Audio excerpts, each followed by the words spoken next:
अस्सलाम वालेकुम फ्रेंड्स। एक और नई सबक आमूज कहानी के साथ आपकी खिदमत में हाजिर हूँ। एक दिन बहलूल दाना बाजार में बैठे हुए थे कि खलीफा हारून रशीद का वहाँ से गुजर हुआ।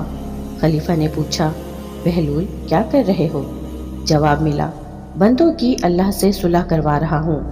हारून रशीद ने पूछा कि फिर क्या बना? बहलूल ने जवाब दिया, अल्लाह तो मान रहा है लेकिन बंदे नहीं मान रहे। उनकी ये बात सुनकर खलीफा हारून रशीद मुस्कुराते हुए वहाँ से चले गए।